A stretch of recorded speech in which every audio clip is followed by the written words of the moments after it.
Hi viewers, top channel పుస్తకంతో పాటు వర్గస్ గారు స్నేహితులు చేస్తున్న వాళ్ళతో ఒకసారి మాట్లాడతారు. సో నమస్కారం సార్. నమస్తే అండి. సార్, నిన్న జనసేన ఆవిర్భావ సందర్భంగా ఏర్పాటు చేసిన జయకేతనం ఈవెంట్ లో నాగబాబు గారి కామెంట్స్ ఇప్పుడు వైరల్ అవుతున్నాయి సార్. అంటే టీడీపీ వాళ్ళ ఆగ్రహవేశాలకైతే గురవుతున్నారు.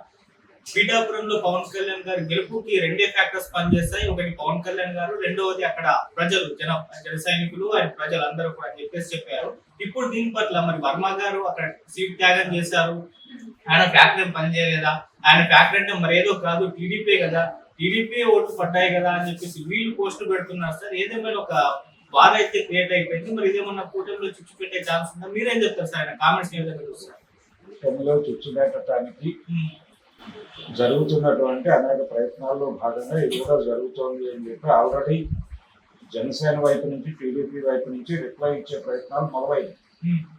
కాబట్టి ఆల్రెడీ ఒక దీన్ని ముగింపు దశకి తీసుకొచ్చేస్తున్నారు. ఏది నాగబాబుకు నాగబాబు మాటల మీద వైసీపీ చిచ్చు రాజేస్తుంది అన్న దిశగా ఇప్పుడు దీన్ని డైవర్ట్ చేసే ప్రయత్నం కూడా జరుగుతుంది. అందులో భాగంగానే వాళ్ళు వర్మాని కర్మ అని చెప్పి ఒక హ్యాష్ ట్యాగ్ పెట్టి ట్రెండ్ చేస్తున్నారు. దాన్ని చూపించి ఇది వైసీపీ చేస్తున్నటువంటి ప్రోగ్రాం తప్ప ఇంకేం కాదు. అయితే నాగబాబు మాట్లాడిన మాటల్లో కొంత అహంభావం కనిపించిన మాట వాస్తవమే. అంటే పవన్ కళ్యాణ్ ప్రభావం, అలాగే ప్రజల్లో ఉన్నటువంటి వ్యతిరేకత, ప్రజలు అతన్ని ఒక రకంగా జగన్కి వ్యతిరేకంగా నిలబడినటువంటి ఒక సమర యోధుడిగా చూశారు. ఆ గుర్తింపే అతన్ని గెలిపించింది అనేది, అంటే ఛాంపియన్గా చూశారు ప్రజలు అతన్ని, అందుకని గెలిపించారు అన్న ధోరణిలో మాట్లాడారు. ఇది అంటే రకరకాల ఫ్యాక్టర్స్ అక్కడ వర్మ గురించి ప్రస్తావించుంటే బాగుండేది.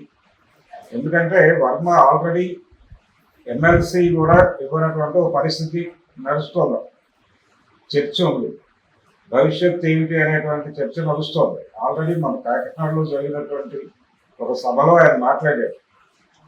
ఆ మాట్లాడే సమయంలో చంద్రబాబు గారు నన్ను ఎలా వినియోగించుకోవాలో అలా వినియోగించుకుంటారు, ఇవన్నీ మాట్లాడారు.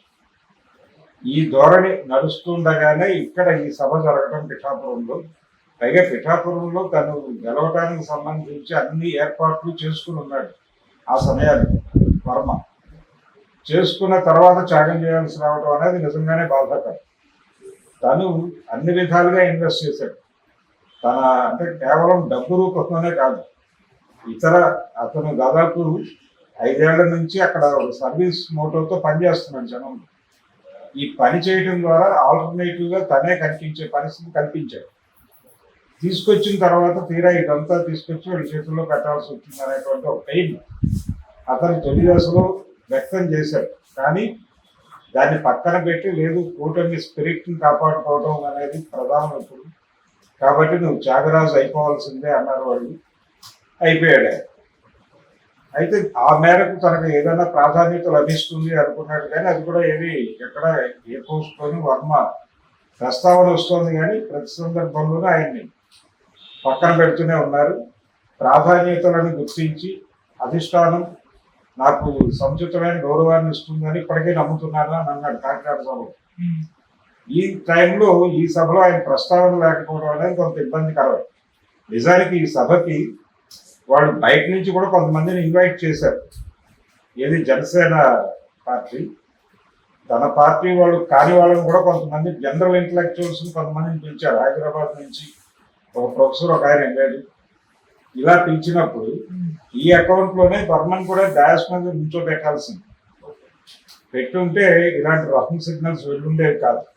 అలాగే కూటమి స్పిరిట్ని నిలబెడుతూ సౌహార్ద సందేశాలు ఇస్తూ తెలుగుదేశం నుంచి ఒకరిని, అలాగే బీజేపీ నుంచి ఒకరిని కూడా వేదిక మీద నిలబెట్టి వారితో మాట్లాడించుంటే ఇంకా బాగుండేది.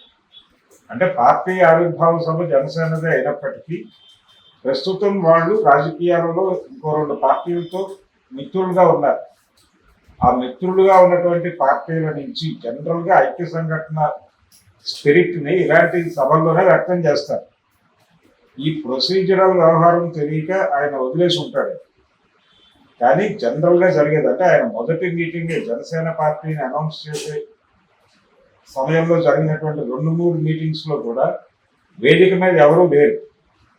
పవన్ కళ్యాణ్ ఖాళీగా ఉన్న వేదిక మీదకి పవన్ కళ్యాణ్ నడుచుకుంటూ వచ్చి అక్కడ ఉన్నటువంటి ప్రజలను ఉద్దేశించి తను ఏం మాట్లాడదలుచుకున్నాడో అది మాట్లాడి దిగి వెళ్ళిపోవడం అనేది జరిగింది. అంటే మేం చెప్తాం మీరు వినండి అనే ధోరణే తప్ప మీ నుంచి కూడా మేము నేర్చుకుంటాం అనేటువంటి పద్ధతి వారికి లేదు అనే విషయం స్పష్టంగా అర్థమవుతుంది. అదే ధోరణిలో వ్యవహరిస్తున్నారు ఇప్పుడు కూడా. నిజానికి తెలుగుదేశం నుంచి కొంతమందిని, బీజేపీ నుంచి కొంతమందిని పిలిచి వేదిక మీద కూర్చోబెట్టి ఉంటే ఆ స్పిరిట్ ఉండేది. నిజంగానే ఎవరిని పిలిచినట్లేదు కదా, వేదిక మీద కేవలం జనసేన మాత్రమే ఉంది. అట్నుంచి కూడా వాళ్ళు సందేశాలు ఇవ్వాలి కదా. జనసేన పార్టీ అభ్యున్నతి కోరుకుంటూ మేమందరం కలిసి ప్రయాణిస్తున్నాం, ఒకే అభిప్రాయాలు కలిగిన వాళ్ళం కాబట్టి జనసేన ఆవిర్భావం నుంచి పవన్ కళ్యాణ్ చేసినటువంటి కృషి వీటిని అభినందిస్తూ వాళ్ళ దగ్గర నుంచి సందేశాలు ఉండాలి కదా. ఆ సందేశాల జాడ ఎక్కడా కనపడలేదు ఈ వేదిక మీద. ట్వీట్ చేశారు, అలాగే ఆయన కూడా వాటికి రిప్లై ఇచ్చాడు వేదిక మీద నుంచి. చంద్రబాబు నాయుడు గారితో కలిసి పనిచేయటం అనేది తనకు చాలా ఆనందం కలిగిస్తోందని, అలాగే చంద్రబాబుకి కృతజ్ఞతలు చెప్పాడు, అలాగే లోకేష్కి కూడా కృతజ్ఞతలు చెప్పాడు వేదిక మీద నుంచి పవన్ కళ్యాణ్. కానీ అది మాత్రమే సరిపోతుందా? వాళ్ళు కూడా వేదిక మీదకి వచ్చి ఒక సందేశం వినిపించుంటే బాగుండేది కదా. ఎవరైనా సరే కనీసం వర్మని పిలిచి అతనితో తెలుగుదేశం పార్టీ సందేశం వినిపించుంటే ఈ స్పిరిట్ జనంలోకి వెళ్ళేది, ఈ రకమైనటువంటి విమర్శలు వచ్చి ఉండేవి కాదు. గతంలో జరిగింది ఇలాగే. అంటే ఆయన నియోజకవర్గ సందర్శనకు వచ్చిన సందర్భాల్లో జరిగిన మీటింగుల్లో వర్మని ఇన్వాల్వ్ చేయటం అనేది కనిపించింది తొలి దశలో. తర్వాత ఎందుకునో ఆయన్ని కొంచెం పక్కకు జరిపినట్టుగా అనిపిస్తోంది. ఇది మరింత ప్రస్ఫుటంగా కనిపిస్తే ఆయన నిర్ణయం ఆయన తీసుకునే ప్రమాదం ఉంది. అప్పుడు ఆయన్ని కంట్రోల్ చేయాలన్నా చంద్రబాబు కంట్రోల్ చేయలేని కండిషన్ కూడా రావచ్చు.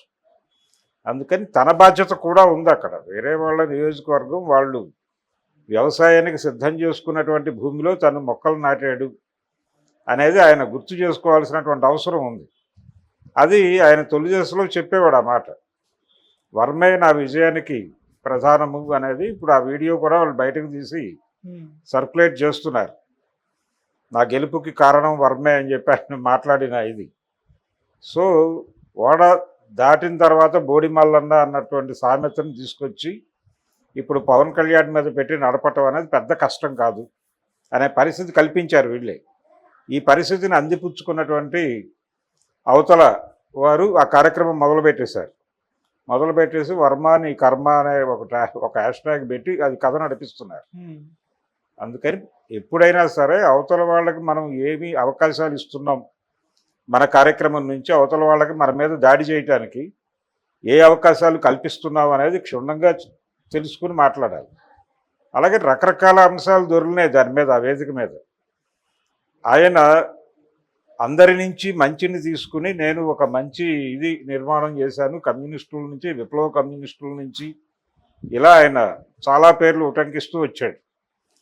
చేగువేరా నుంచి మొదలుపెట్టి చంద్రబాబు నాయుడు వరకు. చేగువేరా టు చంద్రబాబు నాయుడు అన్న పద్ధతిలో, అంటే ఒక రకంగా చంద్రబాబు నాయుడు కూడా కాదు, చేగువేరా టు నరేంద్ర మోడీ అనేటువంటి జర్నీ. ఈ జర్నీని ఆయన ఇక్కడున్న మంచిని అన్నిటినీ కలిపి నేను ఒక టానిక్ తయారు చేస్తున్నాను సమాజానికి అన్న టోన్లో మాట్లాడాడు. దేన్ని కాదనకూడదు కాబట్టి నేను అందరితోనూ ప్రయాణించాను, అందరి దగ్గర ఉన్నటువంటి మంచిని తీసుకున్నాను, నాలో ఆ మంచితనాన్ని ప్రతిఫలింపజేస్తున్నాను, ఇలా మాట్లాడాడు ఆయన. అంటే తన్ని తాను పెంచుకునే ప్రయత్నం చాలా బలంగా చేశాడు. ఆంధ్రప్రదేశ్ రాజకీయాల్లో వేదిక మీద సిద్ధాంతం మాట్లాడగలిగినటువంటి వాడిని నేను ఒక్కడనే అనే విషయం కూడా ప్రపంచానికి చెప్పే ప్రయత్నం చేశాడు పవన్ కళ్యాణ్. ఆయన ఒక రాజకీయ తత్వవేత్త అనే విషయాన్ని ప్రమోట్ చేయడానికి మిగిలిన వక్తలందరూ సాయశక్తులా కృషి చేశారు. నాదెండ్ల మనోహర్ తప్ప మిగిలిన వాళ్ళందరూ ఆ పని చేసిన వాళ్ళే, నాగబాబుతో సహా. నాగబాబు అయితే మా కుటుంబంలో ఒక దైవ సాక్షాత్కారం పొందాం మేము పవన్ కళ్యాణ్ పుట్టుక తర్వాత అన్నట్టుగా ఆయన బిహేవ్ చేశాడు వేదిక మీద.